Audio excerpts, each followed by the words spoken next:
week just before spring break, when everybody is trying to grade papers, and students are trying to submit papers, and people are making travel plans, and so on. So I take full blame for the fact that this place is not filled with people eager to hear her talk on laughing the master down emotions in 18th century Parisian guilds.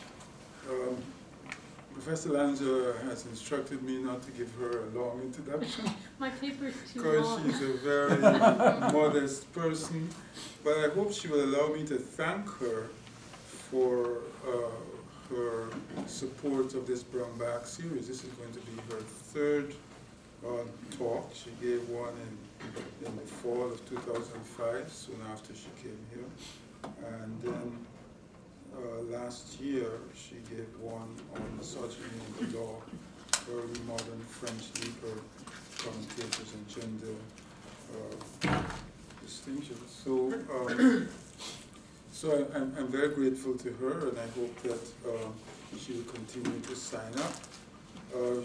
She did her bachelor's at the University of Chicago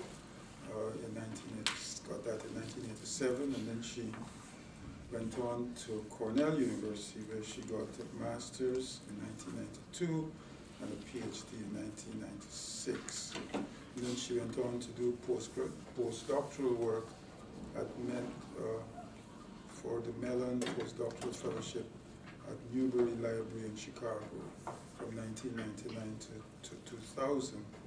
As I said, she's an associate professor in the Department of History, where she specializes in early modern French history. She's the author of From Wives to Widows in Early Modern Paris, Gender, Economy, and Law. Her current research project examines the way changes in civil law shaped business practices in early modern Parisian artisan families. So with that very brief introduction, didn't want to tell you what a wonderful department she's working in and how well her students speak about her teaching. So I wouldn't say all of that, but just introduce you and just introduce her and ask you to welcome her, perhaps with applause. Well, I appreciate everyone coming. I know it's a busy week, and so I'm really thankful that you made the time to come. This talk is drawn from a longer piece that I'm writing, and as you'll see, it has to do with artisans and guild culture. So it's sort of part of my broader interest in artisanal life and business practices in early modern Paris. So I'm going to read my paper, if you allow. Okay, on the 21st of May, 1750, Nicolas Maillot, a commissioner from Châtelet, which was the site of the pre-revolutionary Parisian police, was called to investigate a matter in a house used by the Pastry Makers Guild. This investigation was requested by 5 guild jurés, or guild officers, and involved an incident that occurred during one of the most important guild ceremonies, the assessment of masterpieces by those aspiring to become masters in the guild. The ceremony was disrupted when Etienne Thomas and Charles Vaflard, members of the guild, entered the house where the masterpiece was being examined and tasted and began to insult the jurés. After arriving, municipal guard member in tow, Vaflard and Thomas immediately began to insult and curse at the other attendees. Finally, Thomas and Vaflard, increasingly out of control according to witnesses, jostled one of the oldest masters, quote, such that several drops of sauce from a pastry fell on a paper being used to record the proceedings. The 2 men were also heard laughing by several witnesses, quote, mocking the other masters, an act which seemed to particularly insult the guild officers and other participants. Based on an initial complaint, the Commissioner Maillot later brought in more than 24 witnesses in order to write up an inquiry about this incident, detailing what happened and why it sparked such indignation among the jurés. Such disputes were a regular feature of artisanal life in 18th century France. The Chambre de Police, the section of the police structure that dealt with guild matters, heard numerous such complaints from masters, workers, and customers. The parties often engaged in shouting matches, traded insults and curses, and at times even resorted to fisticuffs. The commissioner would come to the scene, often asked to do so by a bystander, and record each side's account before leaving. The parties in these quarrels seem to have taken the cases no further than lodging a complaint with the commissioner, although the weight of these disputes created a thread of conflict within guild culture. In addition to individual complaints, guilds as corporate bodies brought legal cases before the Chambre de Police, not only to assert their interests, material and otherwise, but also to shape and define the broad terrain of the guilds, also known as corporations. Legal complaints allowed guilds to monopolize certain materials and techniques as exclusive to their enterprises, and thus delegitimize and exclude outsiders from engaging in the kind of work claimed by guilds. They defined worker status as honorable or dishonorable, a designation that had salience beyond the confines of the guild. Such cases also served to define guild values and culture, laying out what behavior was acceptable and laudatory and what behavior merited censure. Examining the culture of conflict revealed by these legal complaints negates the notion that guild structure was unified and consensual. In contrast to the image of a unified corporate body that guild officers sought to advance to their benefit, conflicts between masters, workers, and at times clients reveal a discordant and disorderly institution. Seen from this perspective, guild culture was much more complicated than the idealized notions of harmonious and hierarchical work organizations that those institutions tried to project. Rather, much of the culture of guilds was defined by the legalistic conflict over privileges and identity within the guilds, a fact reflected in the prominent part legal activity played.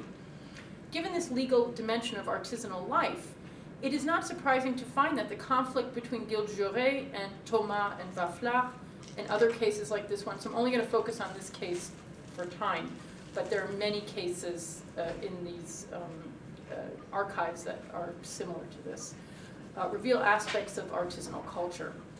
They provide a window into how guild members and workers interacted, how they governed themselves, and what issues they clashed over. Furthermore, the language of these cases revealed how guild members conceived of their own roles within the institutions and how they defined themselves relative to one another. As institutions, guilds existed for a number of reasons. They organized skilled production in early modern French cities. They provided economic privileges to their members. They controlled the supply and movement of workers. They set wages. They provided a sense of honor and distinction to their members and granted status and identity to them as well. In addition, guilds provided social support to their members in various forms. Guild members were often members of religious associations which held services on important feast days. These religious associations also organized and attended funerals of fellow guild members, and they offered charity to indigent members or their families, providing a modest safety net. All of these elements contributed to the ways guilds and their members functioned internally and in society at large. Part of this process was creating a sense of a shared culture that provided a framework for performing all of these functions. Artisanal culture, the ways artisans did things, how they understood their society and their places in it, their values and goals, attempted to bind together the sometimes contradictory economic and social functions of the guilds. In addition to looking at the formal rules and practices the guilds followed, we can also uncover artisan culture by examining police complaints involving guilds and their members. The coarse and obscene language, emotional attacks, brazen insults, and occasional violence recorded in these complaints seem more suited to a street brawl than an interaction between skilled professionals who belonged to the same organization and were devoted to serving shared economic and cultural interests. These cases give us a glimpse at the words and actions of artisans, but their meaning is not always apparent. The heightened emotional and combative nature of these court cases, jarring to the modern ear, provides a way to understand artisan culture that illuminates the social and economic dimensions, but that also helps to reveal the emotional substance of this culture. Following William Reddy's framework on the meaning of emotion, I will examine these court cases to show that along with disputes over privileges and economic access, artisans in the 18th century were also engaged in conflict over the emotional meaning of guild life and how that affected artisan culture and identity. Emotions can be another tool for grasping culture, since, quote, and this is from Reddy, a community's emotional order must take the form of ideals to strive toward and strategies to guide individual effort. Exploring emotional language reveals a level of individual and communal engagement with culture that goes beyond an analysis of guild statutes, publications, or even court cases. Such language reveals the economic and social dimensions of guilds, but also goes further to get at individual interaction with the culture and practices of the community. Disputes and legal complaints served as one way to express a vision of identity as both part of and in opposition to artisanal communities. Complaints reveal workers who take offense easily, anger quickly, defend their honor fervently, and delight in flinging insults at their rivals. Historians of the guild have suggested that artisans argued over honor, over positions in the guild, over pay and work conditions, and over different understandings of the meanings and purposes of guilds. While all of these issues came up, I would like to suggest that we pay attention to the language of emotion that framed these clashes in order to understand more fully the individual meaning of artisan culture. The insults, the anger, and the outrage expressed by these parties all reveal a deeply emotional understanding of what it meant to be a member of a guild. Dissatisfaction or disagreement was not expressed in calm, reasoned language, but in epithets and curses. And those insults were personal, aimed at individuals' characters rather than the work they performed.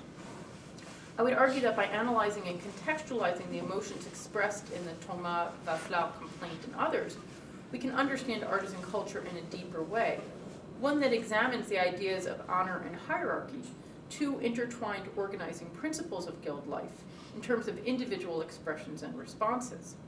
Although the notion of honor was often used to characterize guilds and their members with respect to outsiders, often seen as dishonorable, analyzing the emotional language of guild disputes will show how guild members experienced and incorporated the notion of honor on a personal level. It will also demonstrate how, quote, the past actors whose motivations we are so eager to understand must themselves be seen as products of evolving emotional norms, particularly in the contrast between the responses of guild officers and those of the provoking workers. We see some of the divergence between the elites of the guilds and those who worked under that regime and did not have the ability to shape the norms of their groups and who were excluded from full membership and belonging. In assessing artisan culture, we must not lose sight of the broader economy to which artisanal production belonged. Increasingly, artisanal production was characterized by instability and change. The 18th century economy in France, as in the rest of Europe, was marked by a rapid acceleration of consumption and production of consumer goods. In this period, quote, a growing number of households acted to reallocate their productive resources in ways that increased both the supply of market-oriented money-earning activities and the demand for goods offered in the marketplace. The response by master artisans to this increasing demand was one based on the idea of constant returns to scale. That is, the expansion of production by subcontracting and putting out, rather than by centralizing and rationalizing assembly of goods. What this meant was that masters added and subtracted workers, either journeymen or temporary laborers, as orders came and went. For artisans, this response to fluctuating demand brought about insecurity, since, quote, labor could be added or reduced by the employer without difficulty to expand or contract the volume of output in response to demand. This kind of uncertain labor and production market obviously created anxiety among masters, but more markedly among journeymen. No longer anchored to the idea that apprenticeship led to journeymanship led to mastership, which is the ideology of the guild, artisanal workers became more insecure and less attached to official ideas and definitions of guild membership. In this climate where guild membership was becoming increasingly elusive for many journeymen and apprentices, marginalized workers found it difficult at times to support the values espoused by the guilds. Added to the increasing economic turmoil resulting from greater market volatility is the problem that even available masterships increasingly benefited sons and sons-in-laws of masters. Artisanal families used their membership in the guilds to benefit themselves, and in the process shut down the promise of guild membership for those who went through the socialization process offered. Apprentices and journeymen increasingly saw a future where they would be permanent employees of masters without the possibility of moving into mastership themselves. This development within the guilds, coupled with the destabilizing shifts in the broader economy, I would argue, created a sense of detachment from the traditional promise of the guilds, one that manifests itself in artisan disputes. These transformations in the economy did not mesh especially well with official guild structures. The guild model envisioned a process wherein workers moved from apprenticeship to journeymanship to mastership in a span of time suited to the requirements of the trade. For drapers, the journey could take as few as 3 years. For watchmakers, it was 7 years. Aspirants could count on eventually being admitted as full members. As masters, they could marry and establish a family, set up and run a business, and generally take on the status of an independent and honorable member of society. The reality of guild life in the 18th century, and perhaps always, did not correspond to this ideal. Guilds offered fewer opportunities to advance from rank to rank, a narrowing of opportunity that meshed with the more insecure footing workers experienced in a job market that chased consumer demand through hiring and firing at need. Despite the language of inclusion and membership, on the most basic level, guilds were institutions of economic organization. They served as one way to sort workers into distinct groups and grant privileges and status to some, while withholding those benefits from others. While purporting to label workers according to the labor they performed, guilds simultaneously created an identity, quote, through erecting and maintaining boundaries between an imagined us and them. This creation of boundaries dovetailed with the larger hierarchical character of early modern European society, where identity was relational and thus rooted in a subjective experience of difference. People knew who they were and how they fit into their society in relation to others. Members of a guild, in addition to enjoying the right to engage in a particular segment of the skilled economy, belonged to a group that could claim certain privileges and that lifted up members above outsiders. While all work was seen as debasing to some extent in this society, unskilled workers, gens sans état, were the most reviled of all. Workers affiliated with the guilds, whether as apprentices, journeymen, or masters, all took pride in their status, in their état, in the fact that they had a position in the social hierarchy that lifted them above those who merely labored as they could for their daily bread. In order to in order to support their efforts to confer status, the guilds had to construct a justification for their privileges, one that offered benefits to society rather than simply the guilds themselves. Guilds took a number of approaches in making this argument. In line with their economic roles, guild leaders argued that limiting certain economic production to guild members ensured the public that products they purchased were of a high quality in terms of raw material and labor. Even opponents of the guild system, in considering how to guarantee the quality of products introduced into the marketplace, acknowledged that it depended on the official word of artisans. They also saw themselves as gatekeepers against the invasion of large-scale fraud in the marketplace, in the form of spoiled and harmful goods being proffered to customers under false pretenses. Masters and guilds certainly embraced their roles as guarantors of public trust, but not simply in terms of wares offered for sale. In addition to instilling confidence in the buying public, guilds also sought to instill confidence that they used their associations to control potentially disruptive and subversive workers. Without such structures, guild leaders argued, chaos and disorder would endanger not only the economic order, but also the social order. Unconstrained, undefined workers could work and act freely, thus upsetting not only the structure of the marketplace, but of society writ large. One of the ways guilds prevented such mayhem was to promote their system of organization and classification as tools of social and political control. By this argument, guilds undertook to control workers by confining them in their institutions, using the possibility of attaining a mastership or the threat of loss of affiliation with the guild as a mechanism for enforcing compliance with corporate statutes. Skip a little bit. The earliest statutes of the guilds, as well as court cases from the beginning of the 18th century onward, all use the language of honor to describe the culture of guilds, and the notion of honor sought to bring together potentially fractured factions. The stinging reception of insults, the need not only to respond in kind, but to bring a complaint against the offending party, suggests that even in daily interactions, guild members were constantly vigilant about defending their honor. When Thomas and Vafflard laughed at the masters assembled to judge a masterwork, they were not simply being rude and insulting, they were also undermining the decorum and hierarchy of the event and the guild itself.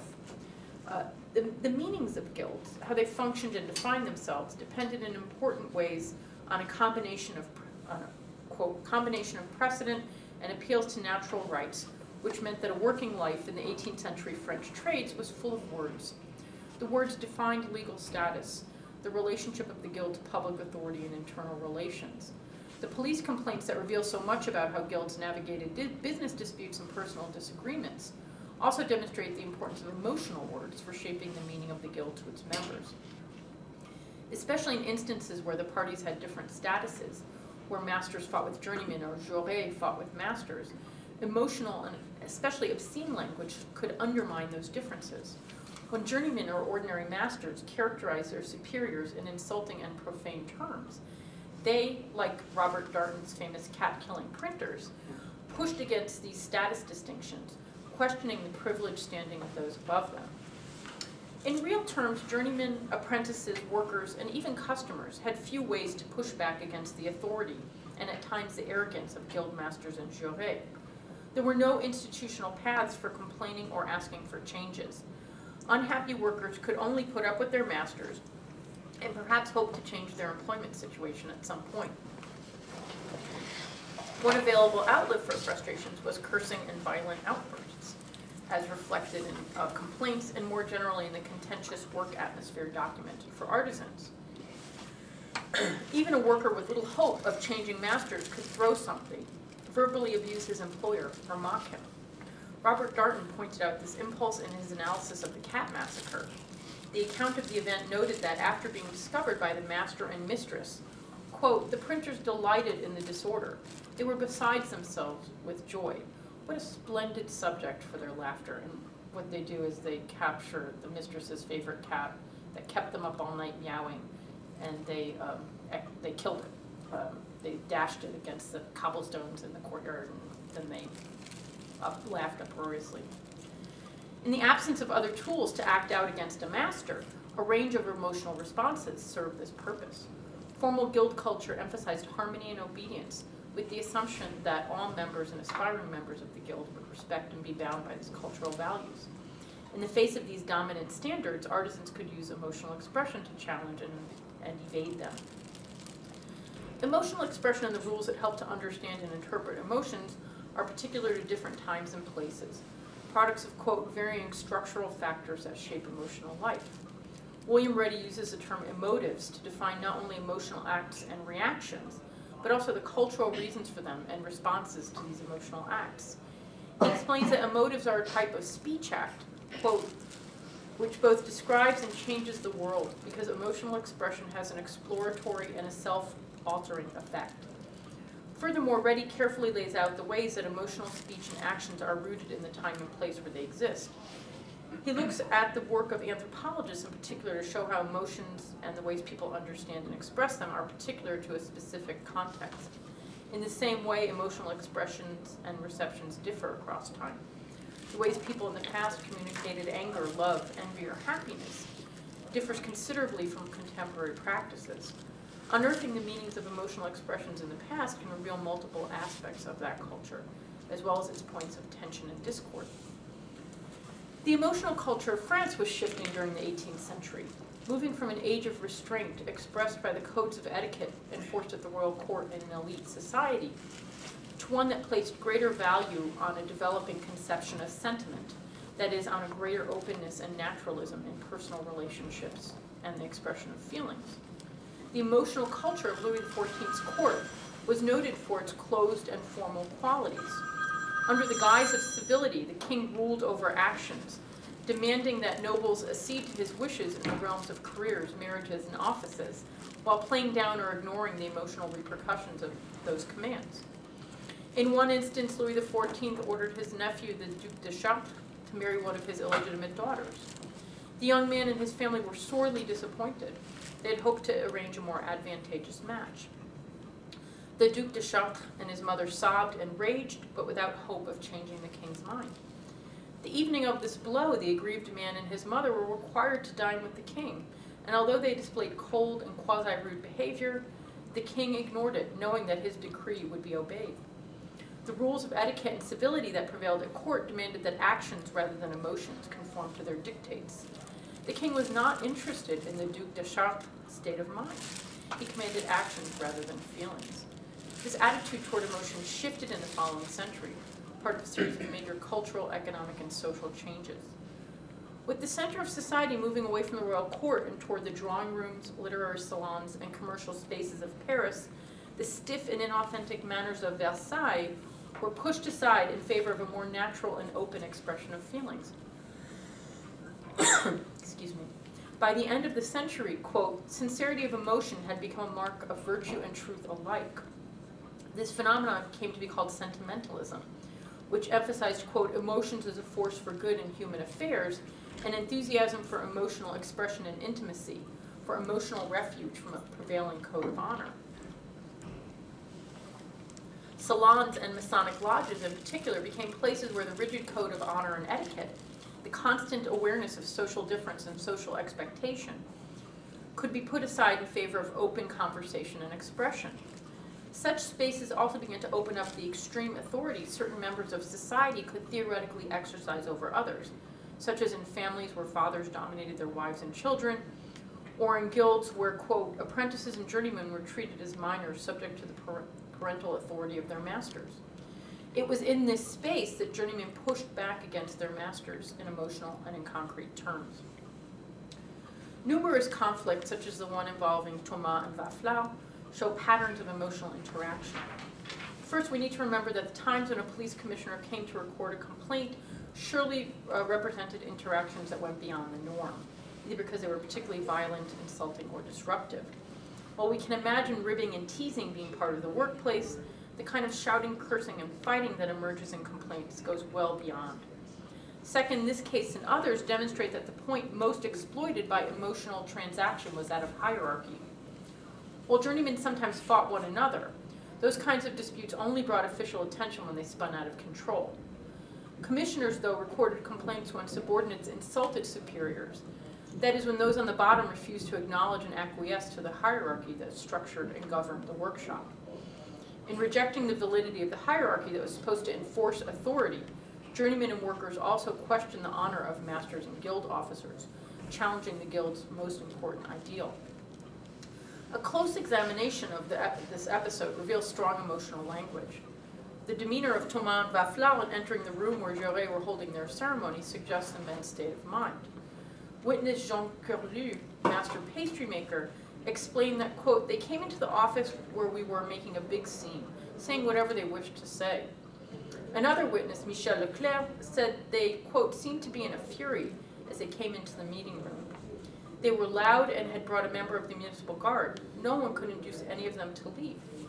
They greeted one of the jurés as a damn young whippersnapper, which in French is foutu jeune barbe, and a rascal, a coquin, as they told him they did not have anything to explain to him. Nicolas Chartier noted that the two men, quote, caused a big fervor, and that their entrance provoked strong emotions in the room. Jacques Cotreau testified that, quote, they entered the room showing arrogance and insolence and began to insult all sitting at the table. One of the other masters asked them, quote, what right do you have to act like this? Which provoked a further string of insults and threats. Several witnesses remarked that, quote, they wanted to enrage the jurés and anciens, the former officers, and that they wanted to insult both the jurés and the community. The attack on the guild and its rules, hierarchy, and demands for subservience were more insulting, given that Thomas and Vaflau interrupted and mocked one of the most important events of the artisanal calendar, the reception of new masters. The opening up of space for emotional expression can be seen in these disputes.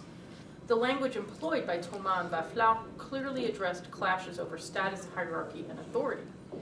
When Thomas refused to answer the query, what right do you have to act like this? He was defying both the person posing the question and the guild system that claimed the right to control members' conduct. Rather than suppress what they wanted in favor of performing the decorous conduct demanded, they openly asserted themselves. Another emotional expression found in the records of disputes was laughter.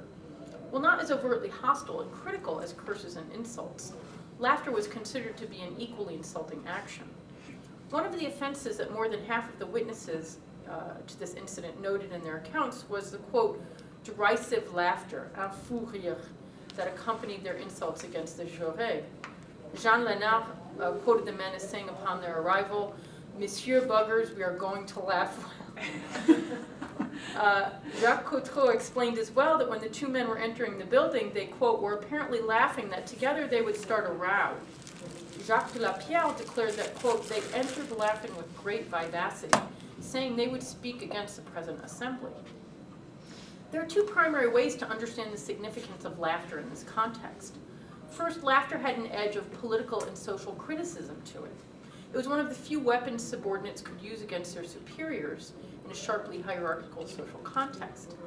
Laughter traditionally served as, quote, a powerful tool in social protest of the idiomatic world turned upside down, a funny and subversive way to play with established rules and hierarchies.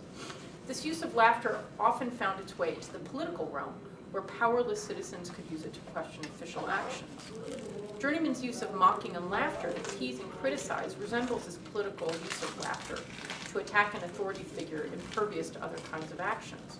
Without any real power, laughter is left to register disapproval and dissent.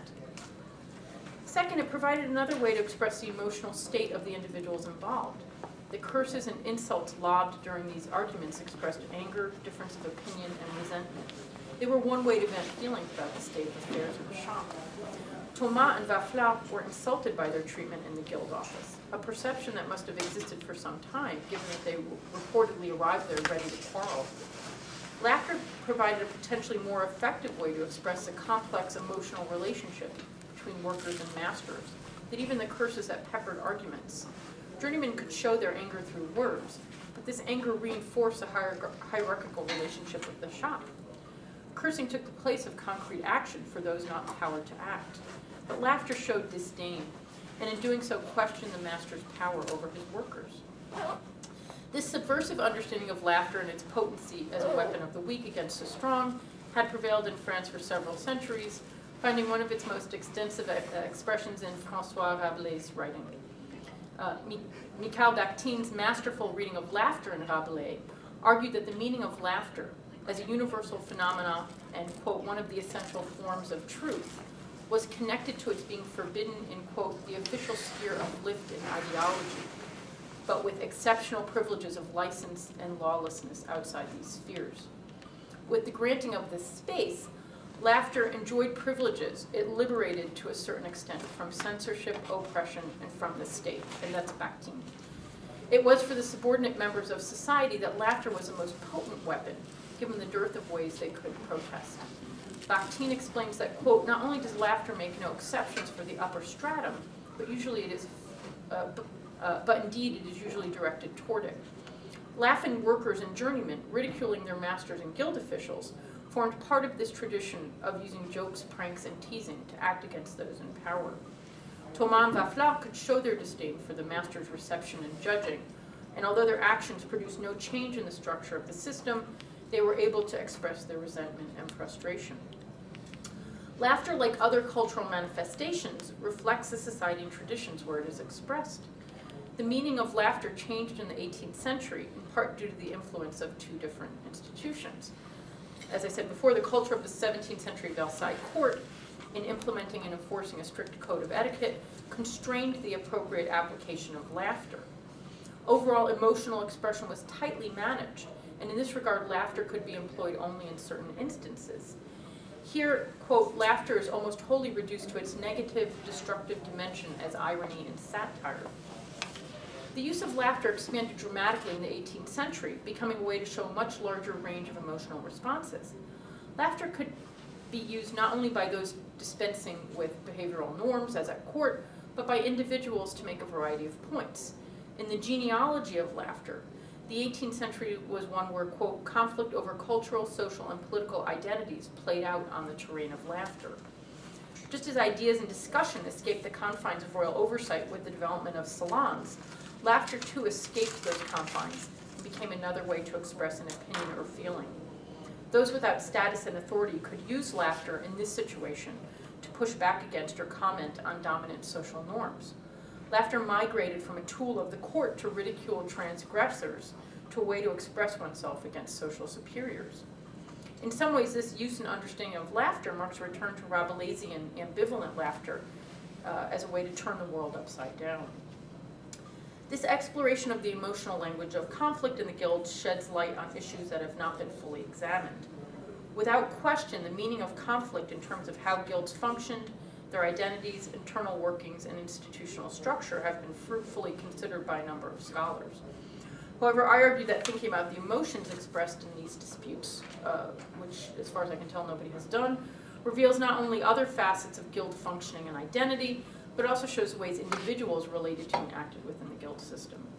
Joining consideration of emotions to a more expansive view of artisanal culture, as expressed in statutes, writings, rituals, and the like, provide a way to see both the individual's understanding of and action as part of an artisanal identity, as well as the culture of the guilds writ large.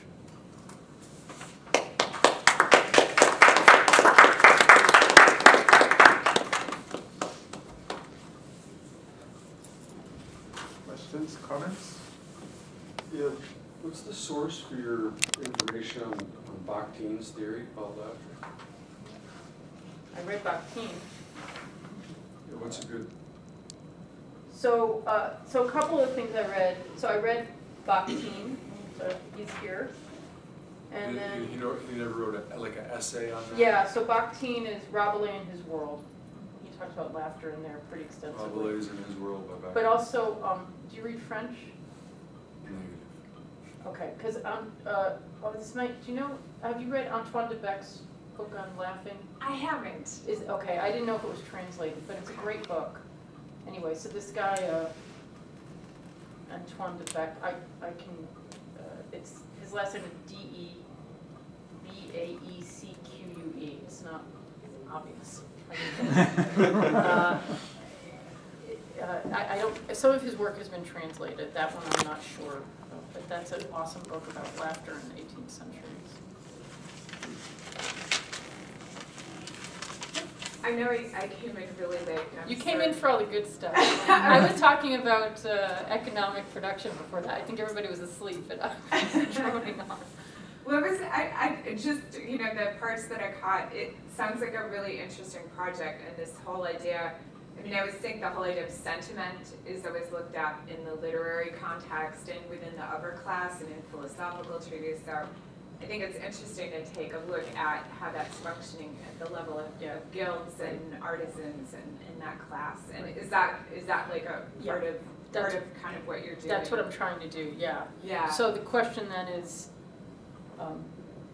I presented this at a form of this at MSU in January, and you know, so basically the question I think becomes, you know, if these artisans are not aware of participating in a culture of sentiment, what does that mean?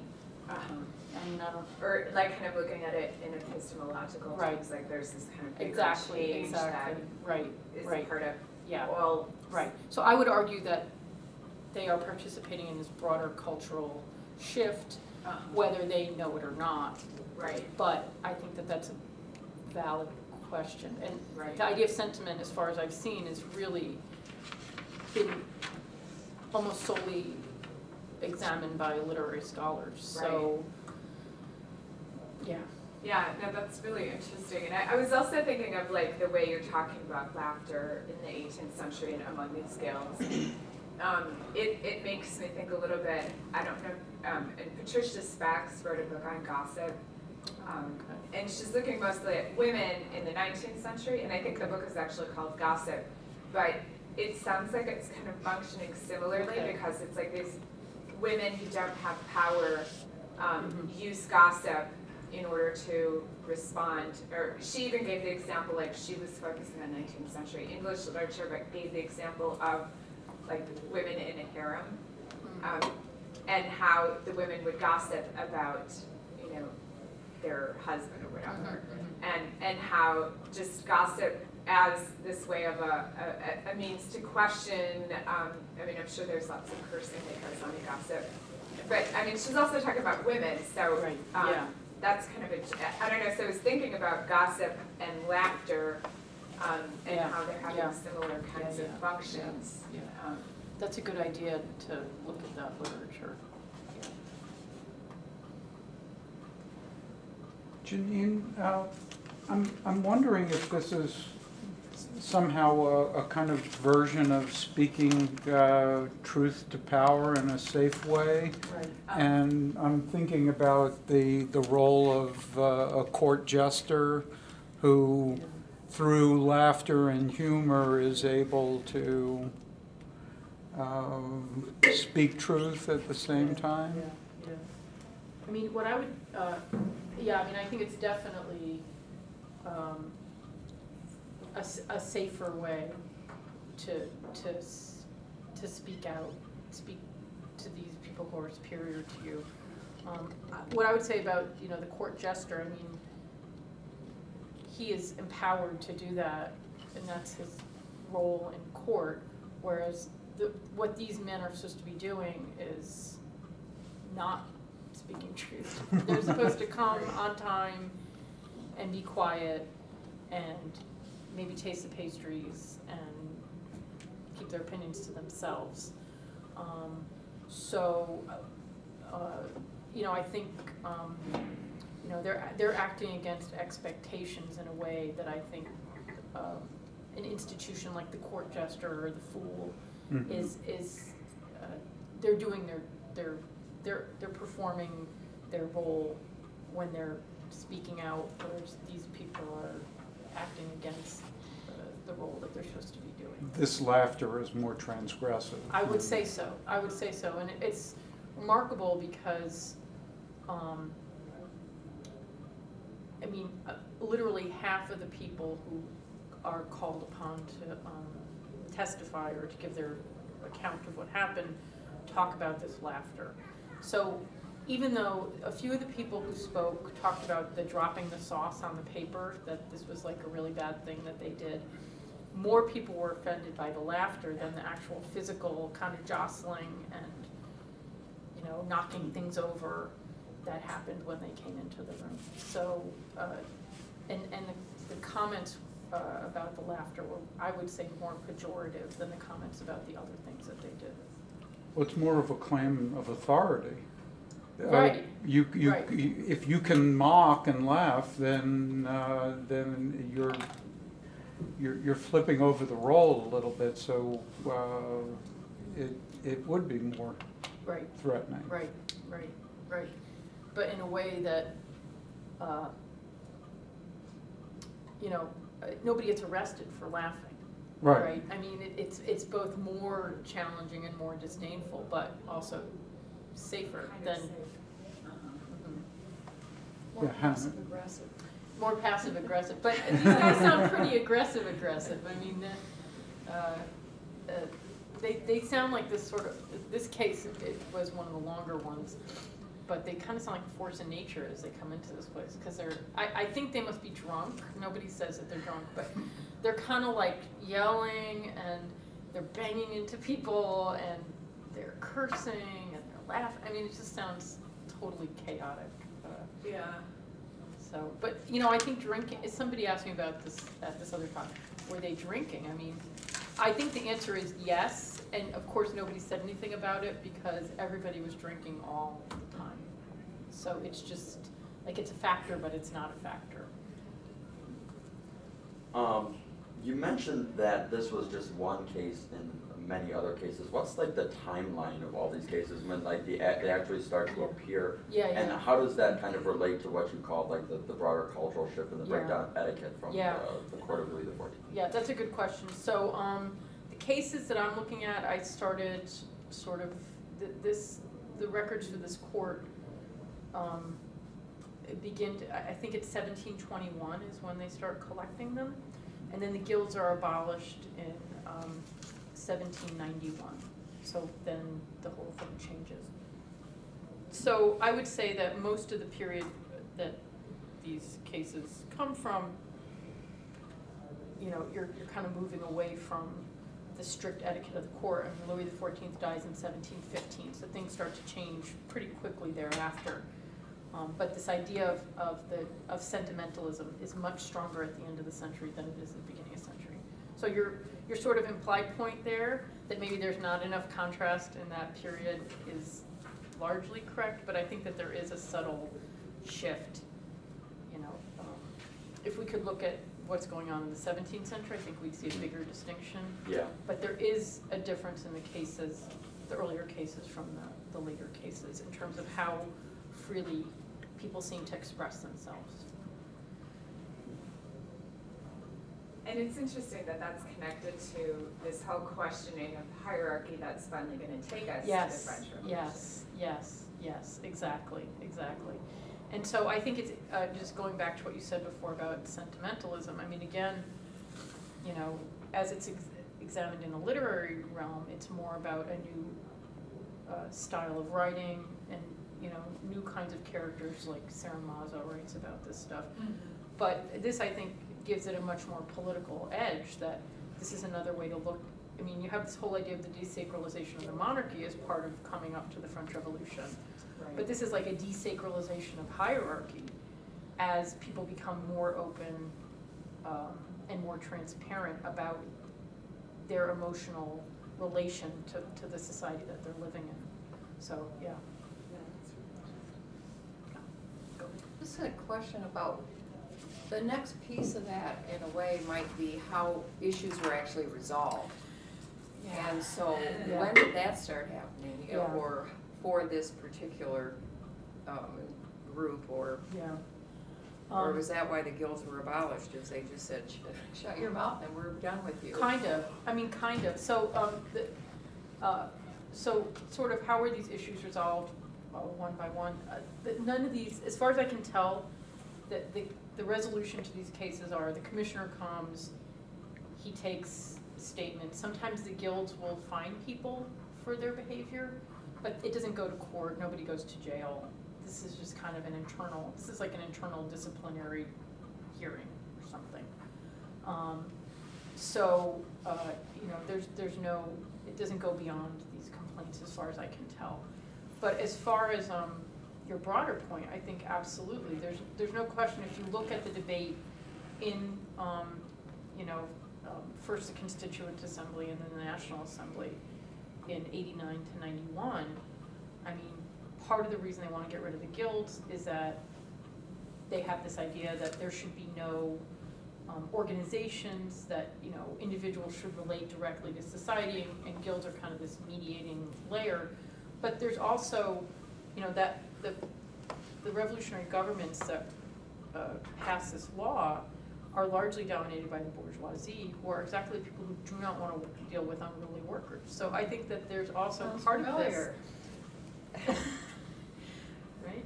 Everything old is new again. Yeah. So I think there's, and we know that artisans are sort of at the vanguard in terms of these big revolutionary uprisings. If you look at the people who are questioned about the fall of the Bastille, most of them are, the biggest group represented are artisans.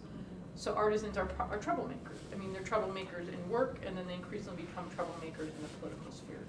And so getting rid of these institutions helps to defang them. And my only last thing is going to be the artisan as an emotional being versus someone else, non-artisan, who may not have kind of innately a strong and emotional core. Is that something that you would kind of connect? I mean, artists have suffered from this kind of profile for a very long time. I'd like to input on that. I think it's got to do with creativity and the artist's ability to see something that doesn't exist, and therefore to want something that doesn't exist, whereas a lot of people can only see the world as it is. I think that's a major factor. Well, and these people too, I think, you know, it's clear to them what the hierarchical structures are that are restraining what they can and can't do. So if they think about, why can't I open my own shop? Why can't I produce things the way I want to produce them? It's not like some vague, the world is unfair. It's like that, my master is making me bang out horseshoe nail after horseshoe nail after horseshoe nail when I want to do something else. And so I think there's just a really clear target for what is restraining and holding back these people in a way that I think is not as clear people who are not in this kind of structured organization. Maybe more job related. Well, but I think this goes well beyond, I mean, I would argue that the guilds go well beyond a job. I mean, the guilds kind of make you who you are. Like, but for the guild, you're gonna be some day laborer, you know, and the ways that people talked about, like day laborers, unskilled labor, it's like, they're like subhuman, they're like the riffraff, they're like vermin. And so this really bestows your whole, you know, economic, social, cultural identity on you. So I would say it's stronger than just like my job sucks and I want to do something else. It's like, you know, the whole core of my being is tied up in this hierarchy that I just can't, I want to be part of and I don't want to be part of it. And I think it kind of creates this rage. I mean, some of these people seem like utterly enraged in a way that is rather alarming. I mean, it cries out over 300 years. You read it, it's like, wow, I think those people are still mad, you know? Well, I'm sorry for hogging this conversation at this point, but I just wanted, I guess why I came, because I was an artist for so many years. And I guess my question is about this artistic personality or artisan personality. Is, you know, has this been identified as such, or is this emerging as a personality type, his craft? Yeah. Or is it really more related to the fact that you are good with your hands, so you got this job, and, you know, the unskilled person doesn't happen to have any connections or Yeah, that's an interesting question. I would have to look into if anybody has sort of looked at this idea of the personality or the sensibility of the artisan. But the way that you, so you would become, you know, part of this artisanal system at a young age. So a lot of people are apprenticed by the age of 8 or 9, 10. And it was because your parents had the money to be able to put you into this institution. So we know, and then there's also this big family component. So there's like generations of people that they're all in the same trade. So we know that there's, I mean, French goods in the 18th century are the best. You know, they're the best produced, they're the most luxurious. I mean, so we know that there's a lot of incredibly capable people who are part of this system. But I would also argue, after reading a lot of these court cases, there's a lot of people there who are pushed there by their families, and they don't belong there. They're not good at their jobs, they don't like it, they're angry. So I think it's a mixed bag. Janine, are you finding that declining access to becoming a master? Yes. And how do they exclude? What's the process by which they're excluding people from becoming masters? Yeah.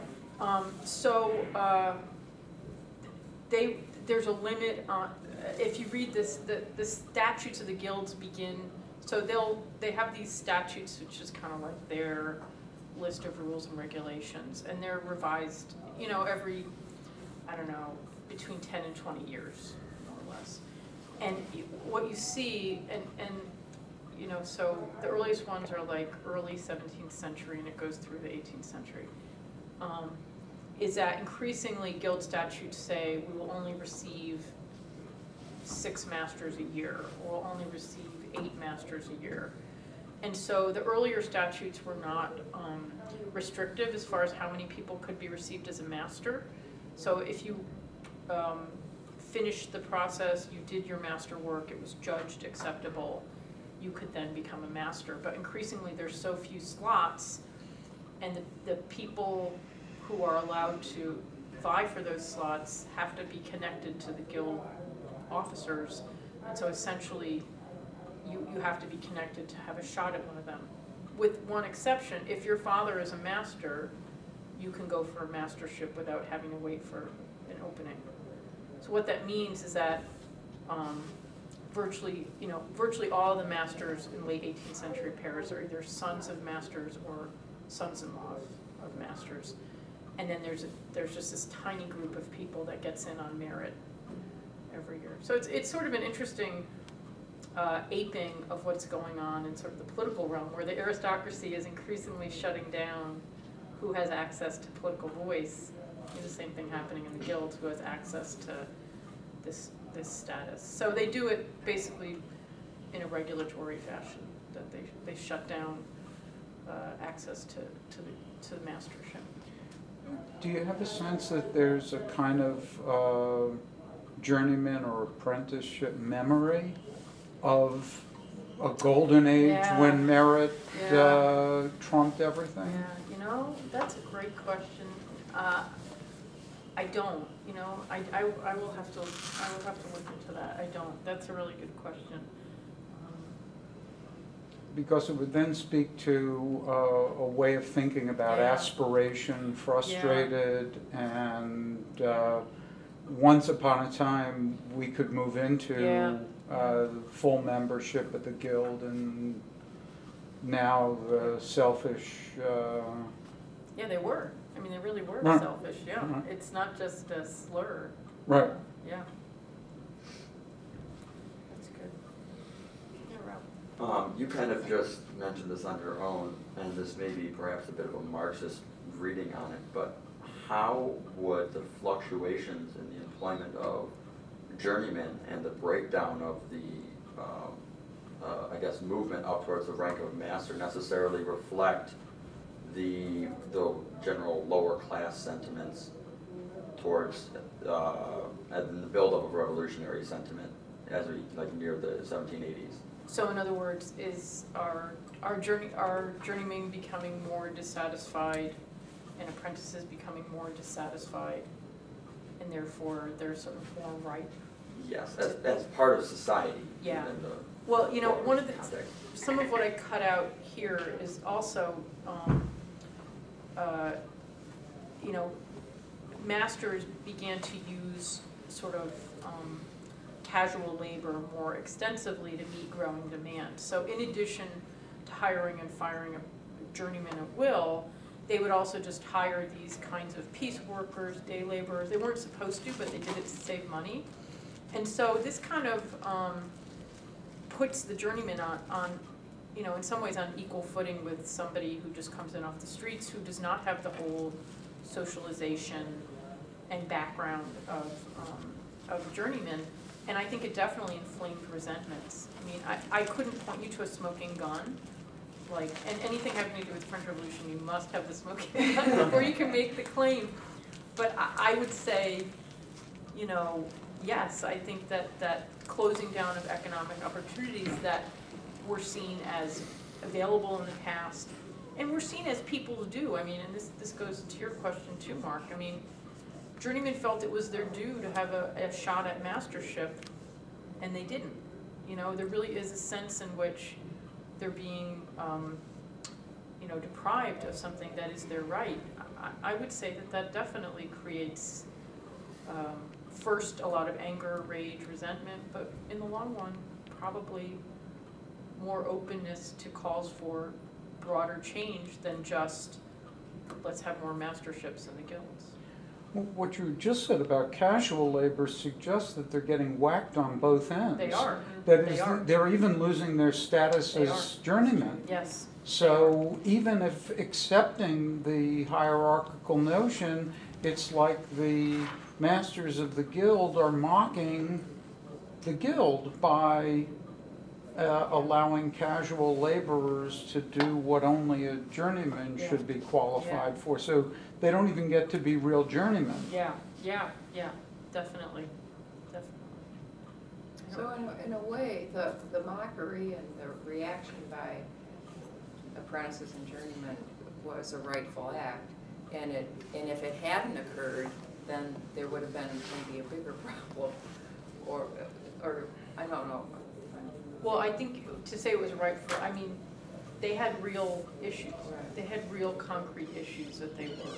It wasn't just to be disruptive or, you know, nasty or because of personal resentments. I mean, there are serious structural issues Right, that they're dealing which with. is how they were probably being represented by the masters and by Yes, the that's guild right, as that's right. just obstreperous, when in fact they Yes. were not acknowledging the fact that greed was a problem Yeah. for these Yeah. people who were not Yeah. given opportunity. Yeah. Nothing has changed, has it? I- It just has not changed. I was just thinking this is interesting too, just as part of a history of laughter in France, and this whole idea of etiquette, and this is very anecdotal and personal, but I got kicked out of a bar in 1987 for laughing, in a bar in France. Was it It's a bar attached to the Académie Française or something? I was, and I'm like, how can you get kicked out of a bar for laughing? And I had another, I was with a French colleague when we were in the MLA, when we were looking for jobs, and I laugh a lot. And she's like, oh, does your mother laugh like that too? And I think it's kind of funny too, even just within the context of French culture and what laughter, and the etiquette, this. Yeah. No, I was rereading The Second Sex this summer, and I mean, reading about, Simone de Beauvoir and her mother, I don't think her mother ever let, I think there's something in there where she talks about her mother doesn't let them laugh or something. Yeah. So you kind of have these remnants of this etiquette. Yes, that's right. That That's right. makes, and I suppose that also makes laughter more subversive when laughter That's right. has a specific Yes. social function. Yeah. And it's so ironic that the French always liked Jerry Lewis. But they didn't necessarily laugh at him. Right.